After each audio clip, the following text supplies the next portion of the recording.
आज माझी पहिली फेरी आहे, त्यामुळे मला कब्रस्तानच्या बाबतीत खूप तक्रारी आलेल्या होत्या आणि कब्रस्तानची आत्ताची परिस्थिती पाहता नक्कीच कब्रस्तानमध्ये काही साफसफाई काही व्यवस्थित करण्याची गरज आहे आणि ते मी आता बघून गेलेलो आहे. अजून 15 दिवसानंतर परत येईन आणि तोपर्यंत ते कब्रस्तान साफ झालं असेल अशी आशा बाळगतो. जमील शेख यांच्या कुटुंबियांची भेट घेतलेली आहे, त्यांनी आपल्याकडे न्यायाची मागणी केली आहे. जमील शेखच्या बाबतीत जी काही चौकशी झाली त्या चौकशीमध्ये आणि चार्जशीट जी टाकण्यात आली आहे त्याच्यामध्ये मी चार्जशीट पूर्ण वाचली आहे. मी फार समाधानी नाही. पोलिसांनी गुन्हेगारांशी हातमळवणी करून ही केस रफादफा केलेली आहे. पूर्णपणाने पोलिसांनी गुन्हेगार जे आहेत त्यांची हातमळवणी झालेली आहे. तर या संदर्भामध्ये गृहमंत्र्यांची पुन्हा एकदा भेट घेणार आहेत, मुख्यमंत्र्यांची घेणार आहात का? आणि या प्रकरणाची पुन्हा चौकशी नाही, पुन्हा चौकशीची ज्यांची चौकशी म्हणजे एका चौकशीला अर्थच नव्हता. कुठली चौकशी आणि कोणी केली चौकशी? चौकशीच झालेली नाही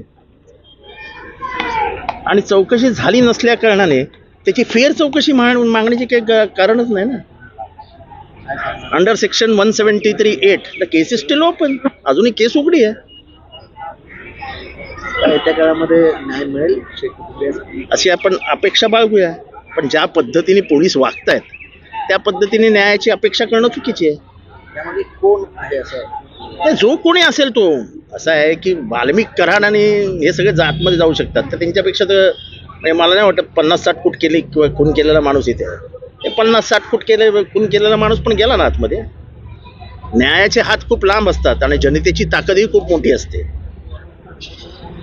त्यामुळे जनतेची ताकद उभी राहील. आता त्याप्रमाणे याच्या बीडच्या प्रकरणामध्ये एक आका होता, तसं या इथे पण आका आहे ना. आकाशिवाय मर्डर होतो काय?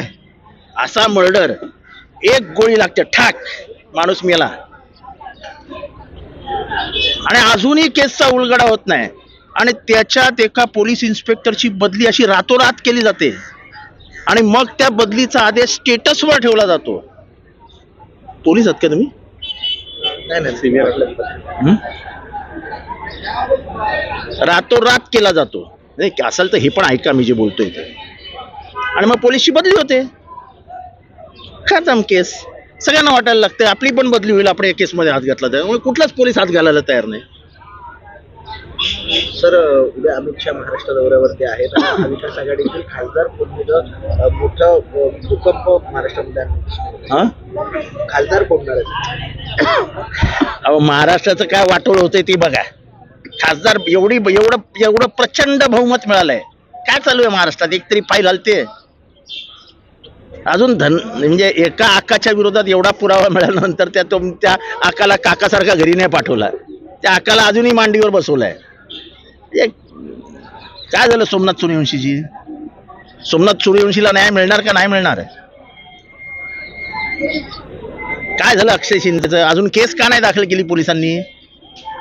जर न्यायालयाने सांगितलं की हा खोटं आहे, सगळं हे प्रकरणच खोटं आहे, तर अजून पोलिसांनी 48 तास होऊन गेले हायकोर्टामध्ये येऊन, अजून गुन्हा का नाही दाखल केला?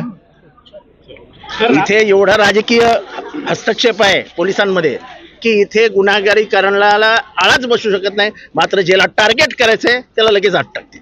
सर, राबोडी का दौरा किया कब्रिस्तान को लेकर